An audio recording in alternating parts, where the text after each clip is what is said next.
Great, thank you, Jeff. Hi, everybody. I'm Tom Rochon, the president of ERB, and this is the opening event of the ERB Spring 2021 conference.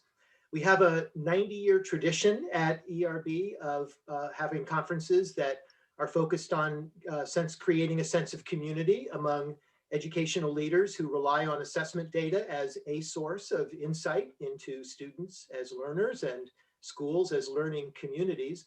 And another purpose of the conference has always been to create professional development opportunities that are much more tightly focused around getting the maximum value from ERB assessment data collected by our member schools. And this year's conference is no different from that tradition. Well, it is different in a number of ways, but no different in terms of its ultimate purposes. Here we go. As you can see, we have a number of conference sessions, beginning with today's.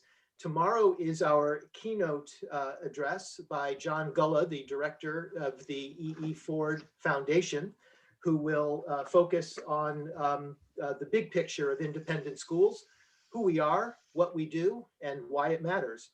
On Wednesday, there'll be a panel of teachers talking about the strategies they've had to adopt over the last 12 months now, almost exactly, and reflections on some of the challenges and how they've overcome challenges. We picture this as a highly participatory and maybe even cathartic session for teachers who've had to be so innovative over the last year. On Thursday, we'll look at the whole student in action, using SEL assessment data to differentiate instructional strategies so that every student can advance in their learning in a way that is most congenial to their way of learning. Next week and the following week, we shift to admissions as a central focus. You can see 3 panels here. Next Tuesday and Wednesday on how admission offices support the school's DEIJ mission and lessons learned from this very unusual COVID admission season. And then finally, the conference wrap up on April 20th is, sorry, Jeff, is that correct? April 20th? Yes, it is. It is, okay. So a few weeks out is a big picture of the new world of admissions in practice and process, a focus on some of the innovations of the last year that that admission officers may want to keep, and some of the innovations that they'll be very glad to say goodbye to at the end of this time. In addition to these sessions, there are a number of professional development workshops. And in fact, for those attendees at 3 professional development workshops, in other words, 3 hours of professional development, we'll be sending a certificate of completion. And you will have a number of tools in hand at that point for using assessment data very effectively. Today's session is an example of our bigger commitment at ERB to increasing our focus on the insights and the value that you can get from testing data. We've been able to use ERB's data warehouse on student learning in independent schools to get some insights into the impact of the COVID-19 disruption on student learning. And I'm joined in today's session by Katherine Dinh of the Marin Country Day School and Sarah Hanawald of One Schoolhouse. Katherine, thank you so much for being here and sharing this session today. Let me hand it to you. Thanks, Tom. It's a pleasure to be here. Welcome, everyone, for this session. We're really glad that you were able to be with us. You'll get to see, if you haven't read the information that was already put out that applies to this conference, or this workshop, you'll actually, Tom will actually go through it, and you'll see how interesting it is and what kinds of implications potentially that could have on our schools, on your school. And that's why I agreed to chair this session, is because when I recently joined the board of ERB and was shown this data a little bit, got to preview it, and was sort of surprised by it at our most recent board meeting. And surprised because the data were there. I didn't know that ERB was doing this study, and it is an extremely interesting and vital study, but in some ways not surprised, because there's been a lot of talk about learning loss, and here we actually have data to show it. And it is you can drill down enough to start thinking about what does that mean in terms of summer programs you might do, what kind of curriculum revisions you might consider with your academic team, and simply how to support students going forward, because this hasn't been a normal year. Even for independent schools where we can more or less say, you know, we haven't stopped learning, we've done a good job on Zoom, our teachers have been really amazing at adapting.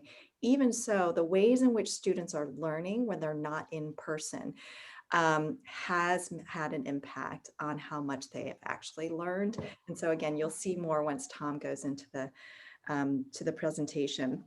After that, we're going to have a little dialogue.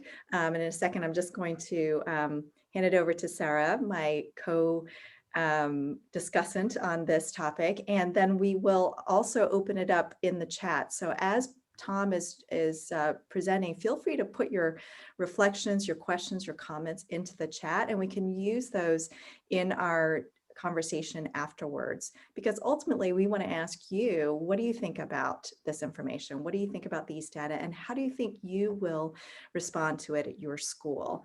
And I think out of that, we will have some really rich sharing of ideas and possibly some action steps. So with that, I'm going to introduce Sarah. Sarah, do you want to say hello? Sure. Hi, everyone, and thank you. Katherine, like you, when I was first given a chance to see some of this information, I was just really pleased that it was there and that it existed and could help us think forward. I'm with One Schoolhouse, a supplemental online independent school.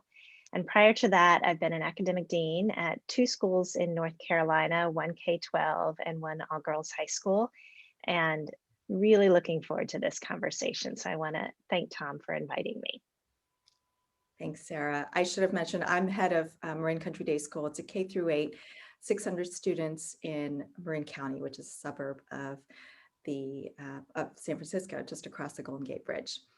All right, so now I'm going to bring it back to the topic at hand and let Tom walk us through the information that shows the data that they've been mining on independent school students. Great. Thank you. Thank you both, Katherine and Sarah. And thanks everyone for being here. I did have a chance to look at a participant list shortly before this session began. And it was just great to see so many familiar schools and familiar names from prior years in the conferences that we were able to hold in person.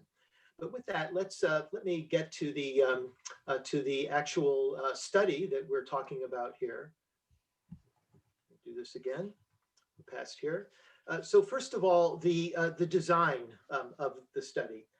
As you know, the CTP testing is a unique resource for understanding the impact of the COVID disruption in independent schools. There have been a lot of studies based on statewide testing in public schools, but really there's probably nothing else like CTP in terms of the number of students from independent schools across the country who take the test.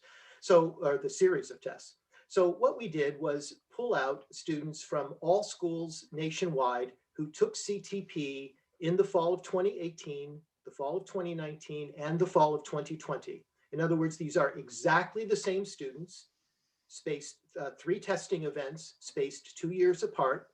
And the 18 to 19 growth rate gives us what we could call a normal expectation of year-on-year growth.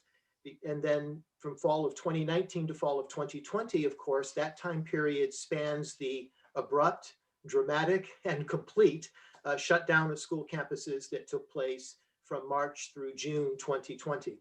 Please note what this study can't cover. The students taking the test in the fall of 2020, it could have been as early as September. It could have been as late as January of 2021. So we don't have a real picture of the impact of disruption in the course of this year. We are looking forward to getting spring of 2021 testing data. In other words, testing data being collected in the next few months. And that will give us an updated insight, which of course we'll share with the independent school community on the more differentiated experience of this year, in which some schools have been mainly open in person and some schools have been mainly not, and some schools have been quite a mix. Now, the CTP is also a unique resource for this kind of study because the score scale is continuous from the spring of first grade, in other words, testing knowledge at the end of first grade, right up through testing knowledge that we would expect a student to have through the end of 10th grade.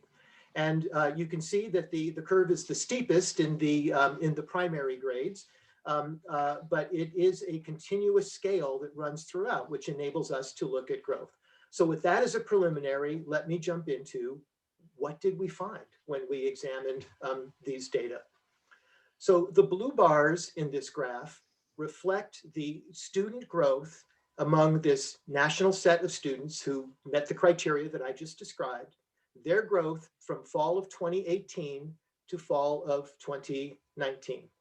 And the orange bars represent their growth of the exact same students 1 year later from the fall of 2019 to the fall of 2020. Now you can see that the orange bars are always lower than the blue bars, and it's tempting to ascribe all of that to the COVID disruption impact. But I do want you to remember that in fact, let me go back to it. The CTP growth curve flattens out over time, so that given that these students are by definition 1 year older and in essentially every case 1 grade higher in 2019, 2020 than in the prior year, because of the flattening of the curve, you would expect the orange bar to be a little bit lower than the blue bar, but not this much. The bulk of this impact is due to something related to the COVID disruption. And what that something is, I know Katherine and Sarah will share their thoughts. Two other conclusions, I guess, that I would draw from this graph of overall results is that, first of all, this slowing of momentum rather than loss, because no one is losing knowledge. There's not learning loss. But this slowing of momentum is distinctly less than the slowing of momentum that's been reported in multiple studies based on statewide testing data, which are, of course, primarily or exclusively studies of test results from public schools, distinctly less. There is some slowing here, but especially when you consider that the curve is slowing anyway on our score scale, just as an artifact of the score scale, the impact is not huge. The other conclusion is maybe a little more subtle, but if you look at the difference between the two bars for math, reading comprehension, and writing concepts and skills, 3 tests of subject knowledge, you see that the difference between the blue bar and the orange bar is less than the difference if you look at the 2 scores for quantitative reasoning and verbal reasoning. In other words, although students might have been disadvantaged somewhat in their learning of specific subject knowledge and subject matter by the COVID disruption, the disadvantage was greater when you think about reasoning skills. That is, the ability to work with the knowledge in order to reach conclusions about some problem that we pose to them that they haven't seen before. The inference that I would draw from this, again, I'll be very interested in Katherine's comments, Sarah's comments, and your own comments, but the inference that I would draw from this is that the loss of a significant amount of in-class teacher and peer interaction created a bigger penalty in learning, advancing reasoning skills than in the continued acquisition of subject knowledge. We also looked at the results based on the students' level of learning achievement. Low here means the students who scored back in 2018 in the bottom quartile of a given CTP test. Middles were the middle 50%, so between the 25th and the 75th percentile. And the high achievers here are those who scored in the top quartile. You can see, I think the first thing actually that I want to say about this is you see that the blue bars get lower in each of these 3 groups. That is absolutely normal. That's what we typically find. There are 2 reasons for this. One is probably more of a statistical artifact than anything else. If you're a low achiever in 1 year, excuse me for the low achiever, if you get a low CTP test score in 1 year, then in the following year, there simply is more opportunity to raise your score. There's more grade-specific or age-specific knowledge that you can have picked up. And of course, some students accelerate and decelerate at certain times. Growth in educational growth is not linear. We all know that. In addition, it's my assumption that schools often, you know who these students are, and schools often do give extra resources and extra attention to the learning of those students. So again, the progression downward from low, middle to high in the blue bar is what we would typically see. Notice how different the pattern is for the 3 orange bars. Almost flat, meaning at first you might think, well, that means that the low and middle achievers here have not suffered a disproportionate penalty. But if you compare the orange bar to the blue bar, you can see that it's the lower student achievers, as measured in 2018, who suffered the biggest loss of what would presumably would otherwise have been their learning growth from 2019 to 2020. In fact, in the high achievers, you see really no appreciable difference, no noticeable difference at all. And these results are for the 3 subject tests: math, reading comprehension, and writing concepts and skills. But you see exactly the same pattern when we look at verbal reasoning and quantitative reasoning. Now, one more piece of analysis here. It would be natural for us to examine any differences in the impact of the COVID disruption based on race and ethnicity. That has certainly gotten a lot of attention in the national testing data. We don't ask students to bubble in their race or ethnicity when they're taking a CTP test.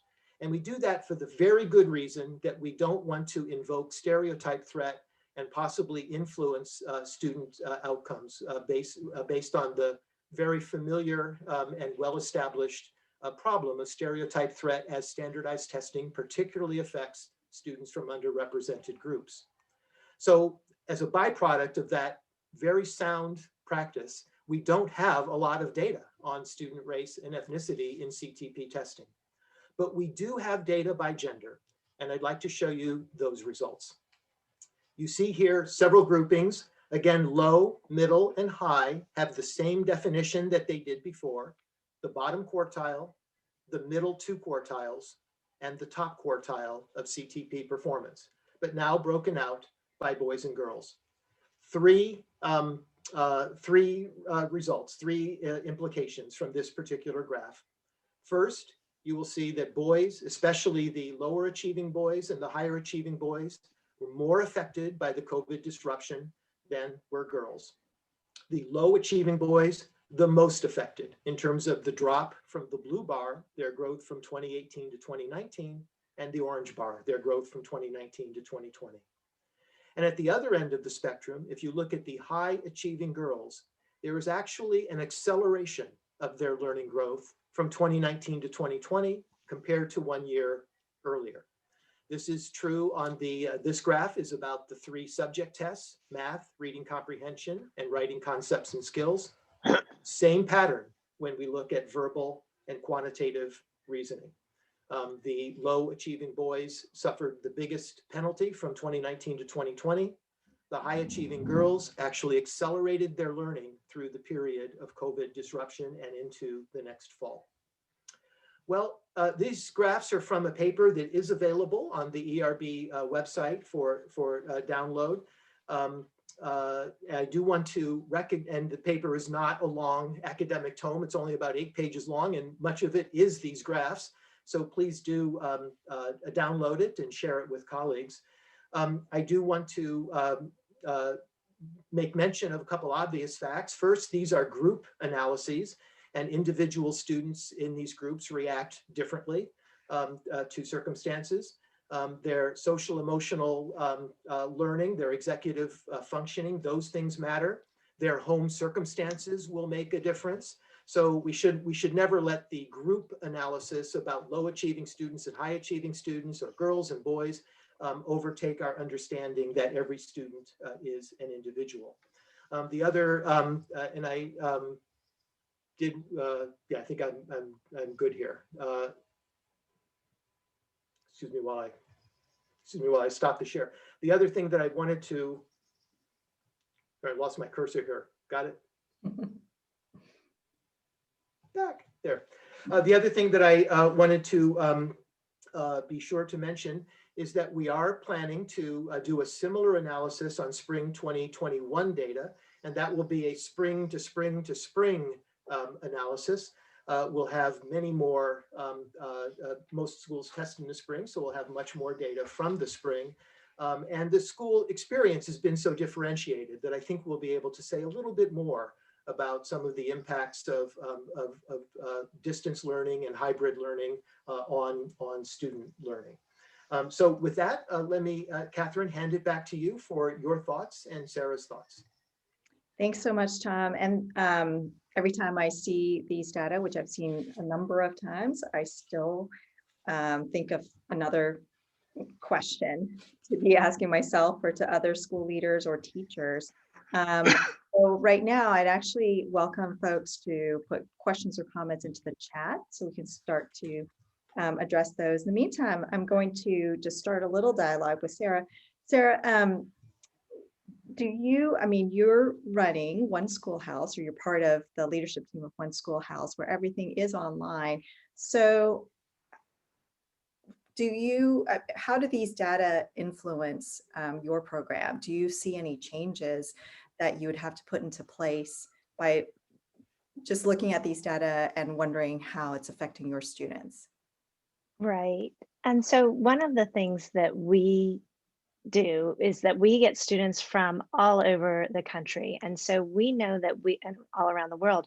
So we know we'll have students, some of whom will have been in school, maybe from August on, and some who will not have stepped into the door of a classroom, maybe for the entirety of this year, and some who've had hybrid experiences and different things in between. So we need to really think about what experiences students have had in online learning, or what they're experiencing this year compared to what it is that we typically do, which is dramatically different. And maybe something that's a little bit illustrative is students make big jumps with little things that teachers do, right? A teacher leans over a child's shoulder, which is not something that can happen easily this year, even if you're in school, and says, look at how well you answered this question. I love what you're thinking about here. What can you learn from this question when you're looking at this one that you're stuck on? And then a kid makes a cognitive leap and they're off and running. And so this is something that One Schoolhouse's teachers have been very aware of for a long time. How do we create processes in our online learning that enable students to make the same kind of cognitive leaps? Given how different this year has been, we're going to think a lot about how do we not try to differentiate our way out of this particular issue. Students usually come kind of from here to here in a particular course. They're coming from here to here. How are we going to respond to that? Right, right.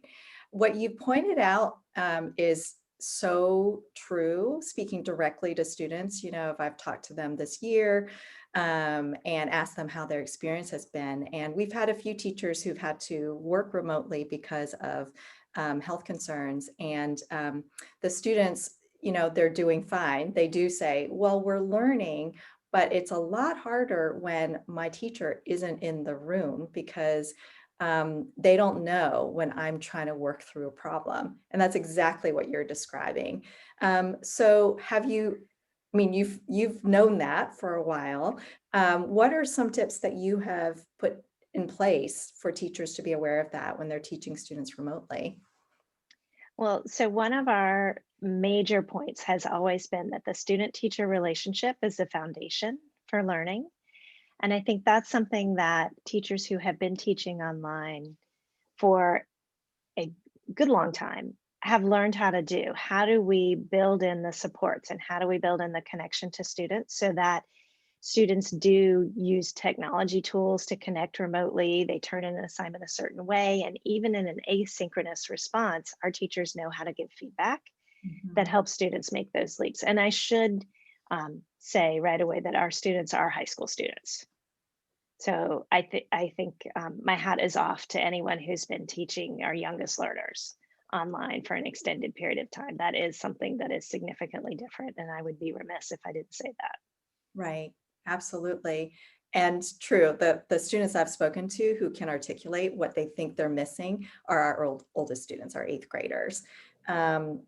So as we think about, how we can respond to these data, if in fact, which it seems there's enough data to assume that this is going on for our very own students, that the bottom 25% of our students are really at a deficit. And so learning support, in-school tutoring if needed, other forms of support for students, I think is going to be necessary. I think too,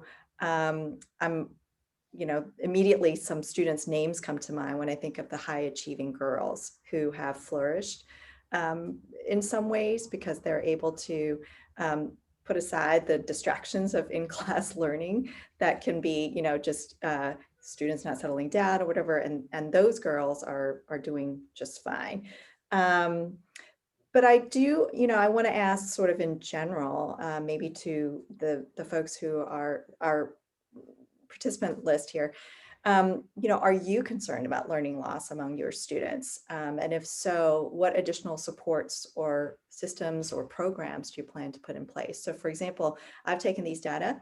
I haven't shown them, I haven't shown all the data yet, but I've already begun to talk with our division heads about it. And they have the same response, like, okay, this is not a surprise. And yet, wow, now that we can see it, we probably need to do something about it. So we're already thinking about, do we create programs this summer to bring kids in and to get a sense of where they are? There is, for ERB, there's, the milestones that allows us to see how each student is tracking. But really, also, how do we support teachers? Is this even on teachers' radar? They're having the hardest year of their professional career. Are they seeing the level of learning loss that these data imply? And how do we support teachers? So I'm sort of just throwing all those questions out there to everyone in the room. And Sarah, feel free to jump in. Well, we do something called a pulse survey every week where and it's a very unscientific compared to ERB data. So I just let me make that clear. It's unscientific in terms of we don't track responses by demographics or anything else. But we found that over half of the respondents said they were really looking back to getting back to normal, looking forward to getting back to normal rather than thinking about the next normal. And I think that's something that academic leaders in particular are going to really have to help teachers with, because when we look at where the biggest hits were, it's in those reasoning skills. And so we may be tempted next year to think, okay, well, if we got about 2/3 of last year's content delivered and learned last year, then we'll do 1 1/3 this year, and then we'll all be caught up. And I think that's going to break teachers. It's going to break students. It's not emotionally healthy for anyone. And it doesn't get at those reasoning skills that lead to transfer, the kinds of things that when we talk about lifelong learning, what we want students to experience. Exactly. Hey, Katherine, it's Jeff. We have a question or a comment from Heather. So I'm going to go ahead and activate her microphone right now. Great. Thank you. Heather, go ahead. Hello, Heather. I'm all set. Thank you. That was not meant to be raised. I'm not sure how that happened. Oh. I apologize. No worries. Okay. I'm being a student, not a participant. Well, thank you for joining us. Thank you. Yeah. So Jeff, I saw in the chat a comment from Michelle. This might be a good time to address that. Michelle's school delivered the milestones assessments in the fall and in the winter, and had a certain result. I should probably step back for those who might not know about milestones, because this is the first year that we've offered it at ERB. But milestones are a slimmed down version of the CTP. It's the math test and the reading comprehension test only. And they're also made a little bit shorter. So they can each be delivered within a 45-minute period, and they're meant to be delivered twice during the year in conjunction with CTP. So as happened in Michelle's school, they did the milestones in the fall to see where students were to begin with. They did another one, I assume very recently, in the winter, and then they'll administer CTP, the full CTP battery, in the spring. But for reading comprehension and math, they'll have 3 readings of student growth rather than just the year-to-year reading, which we would traditionally get from CTP, a far more sensitive instrument, if you will, to changes over time. So Michelle's comment is that what they found was that the winter milestone scores were actually lower than the fall milestone scores, if I understand correctly, Michelle. And why might that be? Well, the answer to that, of course, is that the winter CTP, the winter milestone, is in fact a little more demanding than the fall milestone test because it assumes that students have had the fall material of whatever grade they're in. So it's not the same test repeated. It's a test which is a mixture of kind of prior year learning expectations and mid-year grade expectations. And I see another comment on milestones that I'll answer in a moment. So I think what this is telling us is that the students in this school, and I'll bet in many schools, have not had the same degree of learning growth that we would expect based on CTP-derived norms from normal years, from typical prior years. In other words, there's certainly no shock that this would be the case.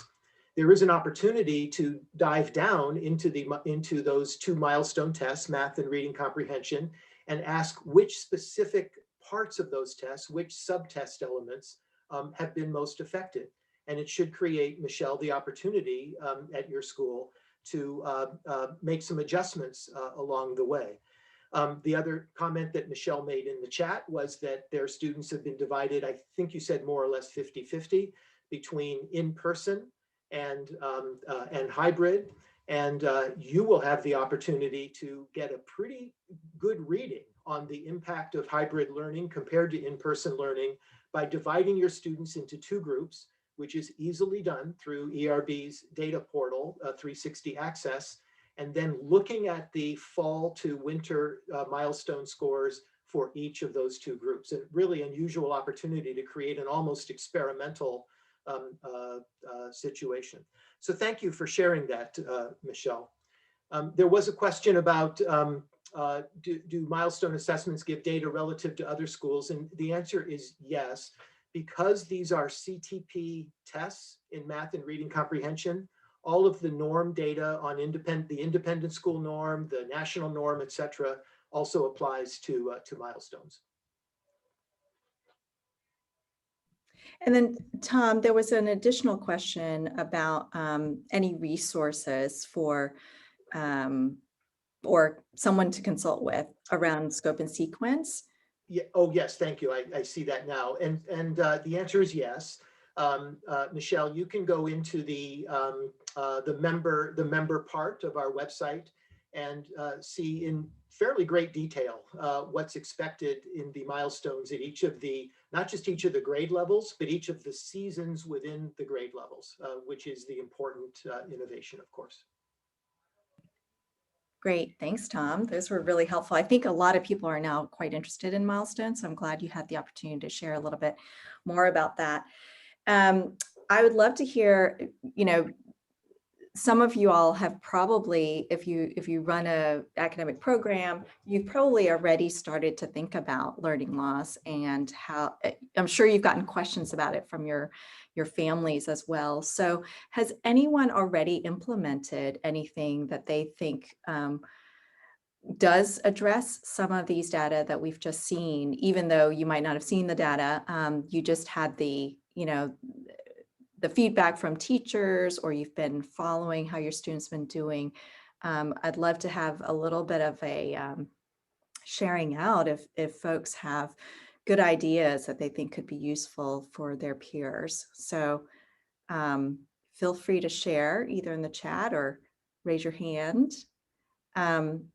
Sarah, as you prepare for the fall, what has your team been talking about in terms of differentiate. Well, you said like it's not just about differentiation, because that will that's too much on our teachers, but summer professional development opportunities, or ways in which we can sort of address these potential issues. Right. And I think also we have a question in the Q&A, Katherine, that I'd love to hear your take on. But before we do that, I'll tell you a little bit about, there's a couple of things that we're talking about. One is really prioritizing the learning outcomes that we see as most valuable. One of our team members calls it privileging the most important things first, and really defining those outcomes and working backwards from there. Good old-fashioned backwards design, right? But really rethinking what that means. And we've been working with the independent curriculum group for a few years, and we've actually merged with them now.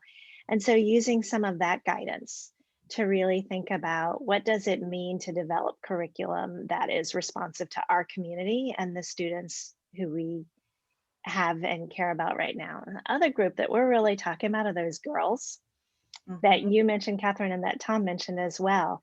So thinking about what is it that's driving that high level of achievement? Is it that we've taken away from these girls some of the things that maybe they were running on campus for us, right? Were they managing the theater productions and editing the yearbook? I mean, that is a part-time job, at least for whoever is the editor of the yearbook that year. And so as we took those things away, that sounds a little bit dramatic maybe, but as those things were not available to those students, what did happen?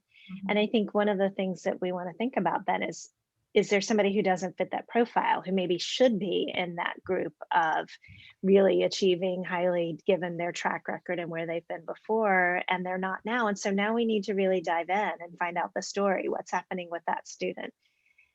Maybe she is learning something else, that we're not assessing right now, but that is really valuable.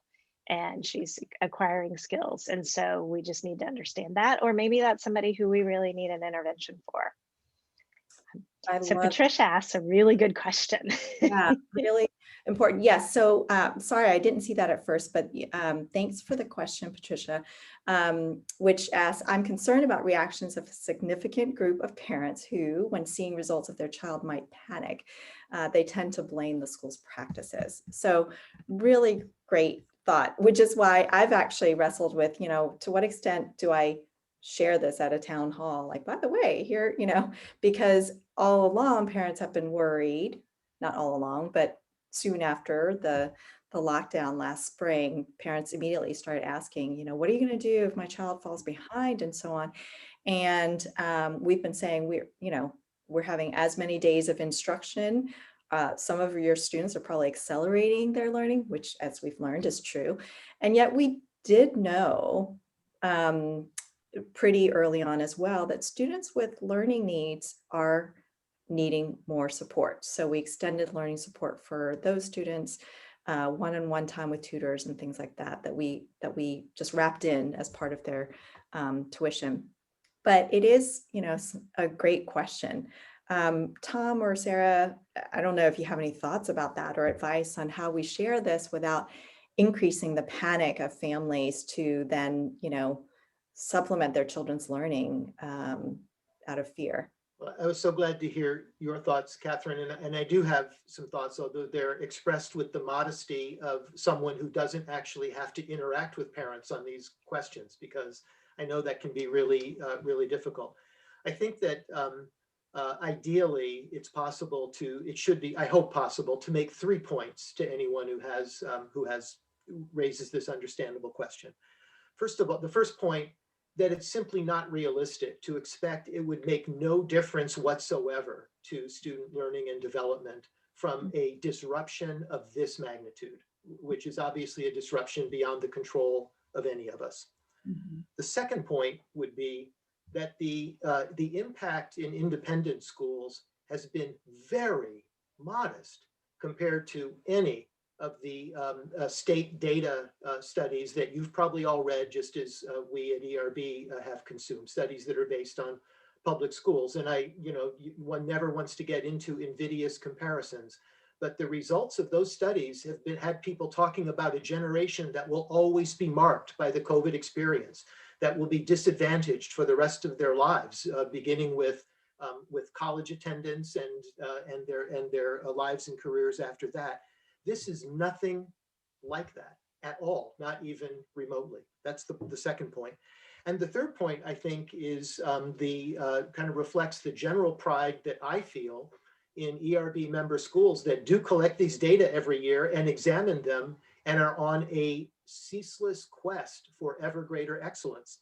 And the point would be this, that schools that are examining at the individual student level and at the grade and the class level, the impact of the COVID disruption using CTP or any test that's similar to CTP, those are the schools committed to their students' education and committed to excellence. And you will know how to remediate whatever it is you find in those data. Again, coming back to the first point being, don't expect to find that it made no difference whatsoever. That's not the question parents should ask. The question parents should ask is, what are you doing? How are you examining the disruption, the impact that is inevitably going to happen? Mhm. Tom, I think that's great. I just want to quote a colleague of mine at one Schoolhouse, Liz Cates, who reminds us all that if we emerge with our students' mental health and well-being intact, that we can fill in what we need to if there's something missing. And one of the things that we worked on with some professional development that we did with department chairs this year was to think about the difference between a student who wants to be an engineer, who is in that physics class, and the student for whom there's another pathway. Do they have different summer experiences? Do we provide opportunities for personalized learning? The same thing in a student who's applying to a conservatory versus the one who is a four-year choral music student who is not, right? Or do we going to define different experiences, them really focused on that student's well-being, future plans, and those kinds of aspirations. And I think that is something that our schools do really well. Mm-hmm. I think you brought up both of you brought up really important points. And Tom, I know that later this week in the ERB Spring Conference, you'll talk about SEL and the, ERB's testing capacities for understanding students' SEL. I don't know, but it's not capacity, but their growth. So with that, I think that what have you found in terms of, more recent data on our students' SEL experiences or growth? It's a great question, Katherine, and I'm afraid the answer has to be we don't know at this point. Because we haven't had as many schools and as many students administer SEL in the course of this year as have administered CTP, which is a much bigger testing program. My hope is that we will have more data on that by the end of the spring, by the end of the school year, and not only on SEL growth itself, but to me the most exciting thing is when you, at the student level, compare SEL profile with learning growth under these circumstances. So some students are stronger on various aspects of executive functioning than others. Presumably that will have an impact on their growth. And what we would want in terms of tools for improvement over time is also identify levers that the school might identify through SEL that enable you to kind of target instruction or differentiate instruction so that students can accelerate on their own terms. For example, if a student scores high in one of our SEL dimensions, which is relationship skills, team building, and being a quality participant in a team, then group work might be their preferred way of advancing. And if another student is really strong on the self-management skills of organizing, goal attainment, persistence, etc., then that student may do better outside of, not in group work, but with individual work. We can, through the SEL assessment, identify where students fall on these dimensions and then help them each in their academic attainment, because of course these things are highly linked. Mhm. Absolutely. I think, overlaying the CTP and SEL and seeing the impact of COVID on these students, that sounds like incredibly powerful combination of data for us to explore.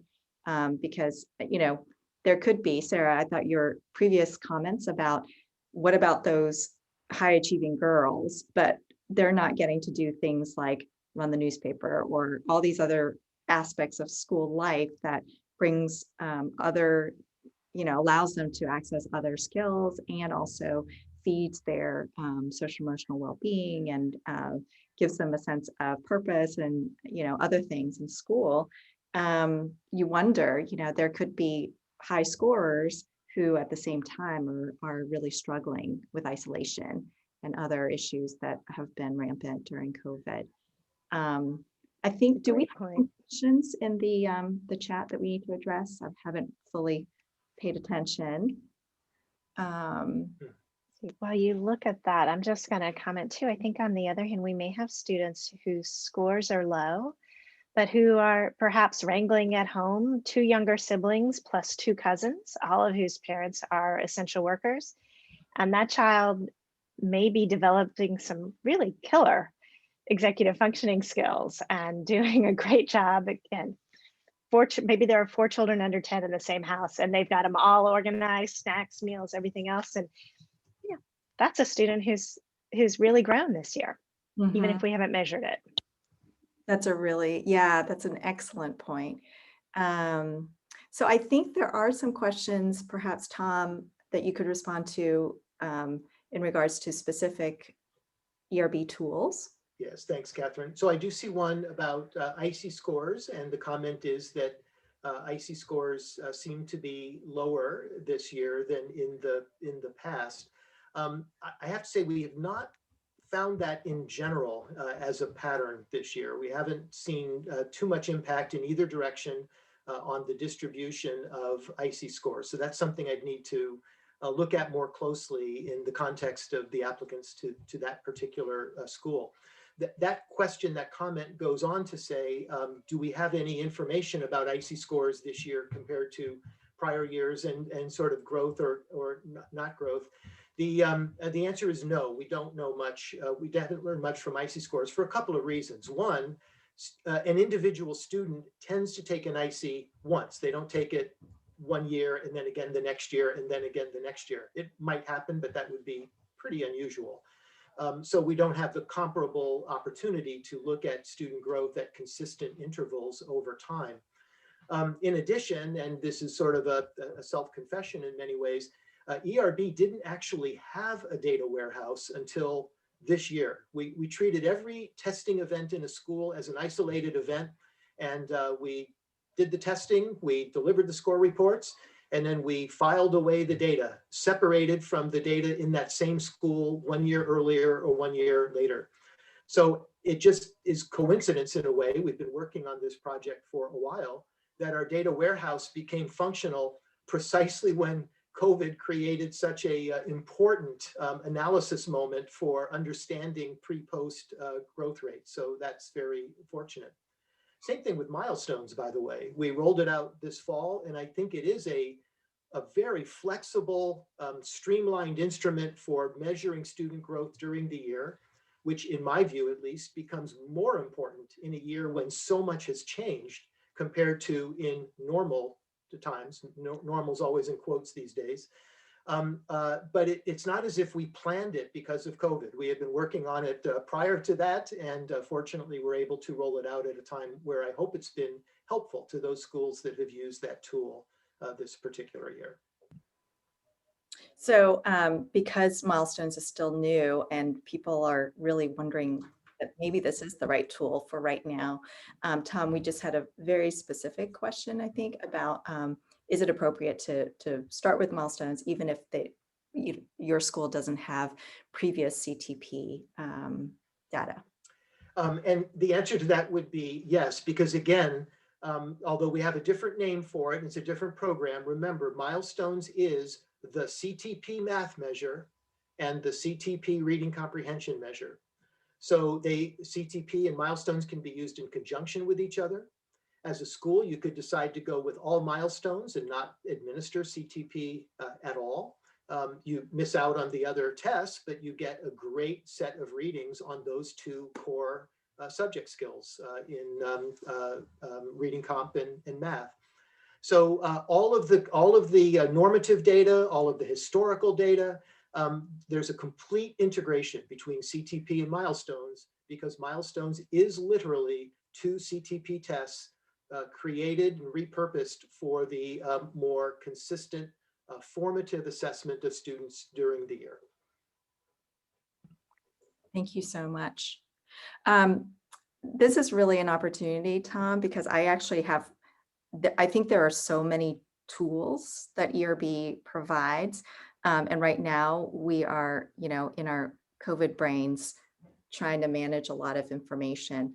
At the same time, wanting to know, like, what actions can we take? So can you quickly talk about the tools that ERB has that might support school leaders, teachers, as we think about, okay, I know this now, this seems to check out in terms of what I've seen at my own school, now what?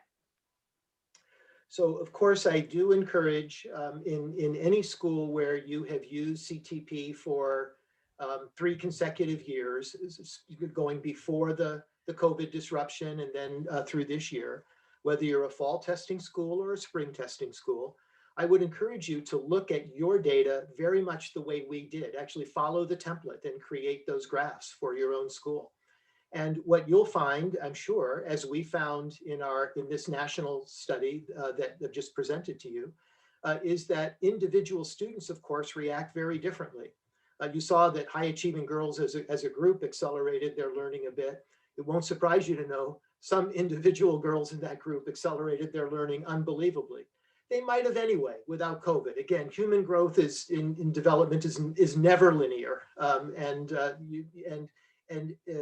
standardized tests are very sensitive instruments, but they're also instruments on how did you perform on a given day, of course. And sometimes at the individual student level, growth might be reflected in the fact that they had a really bad day in the first test and a really good day in the second test.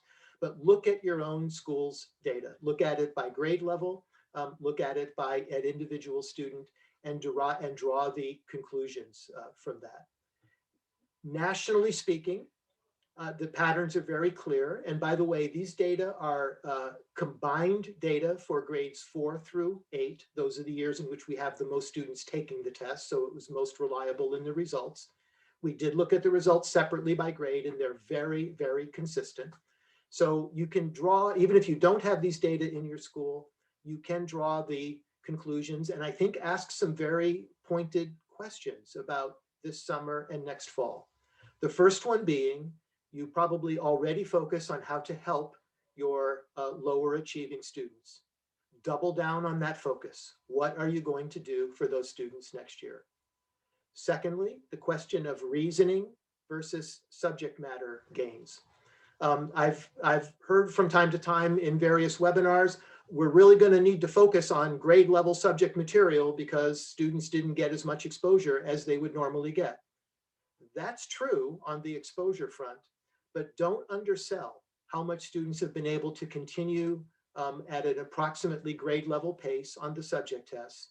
And the question becomes, how will you focus on developing student reasoning skills that defined as the ability to use your knowledge to solve problems that you haven't seen before, to apply it, to make connections between things. And then the third point, which both Katherine and Sarah have addressed to a significant degree, those high achieving girls, and for that matter, getting out of the demographic box, the students in general who flourished under the COVID disruption conditions. What about that enabled them to accelerate their growth? And even though academic achievement as measured by CTP tests is not the be all and end all of growing up and being happy and being successful, even so, how can you retain those features for those students and enable those students to continue what was apparently the excitement and the growth that they found when they were given greater responsibility for their own learning. That's a great summary, Tom. Thank you so much. We just have a few more minutes. I wanted to, again, invite anyone to ask any last questions or put comments into the chat. We'll try to address it before we bid adieu for this afternoon, evening.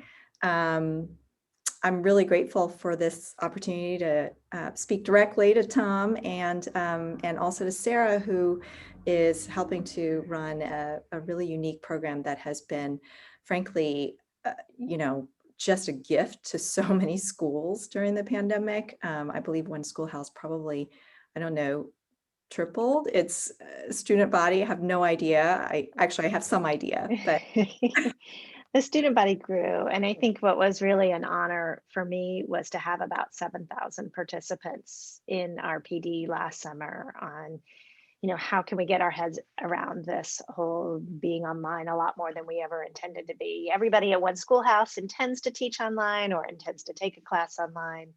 And that was not the case. Tom, you've got a question from Patricia that I'm going to bring up because I think it's probably typical for, or probably more universal, which is that they had to skip CTPs last year and they're coming back to them this year. Do you have any tips for developing useful reports? Thanks so much, Sarah, because I really did want to say something about that.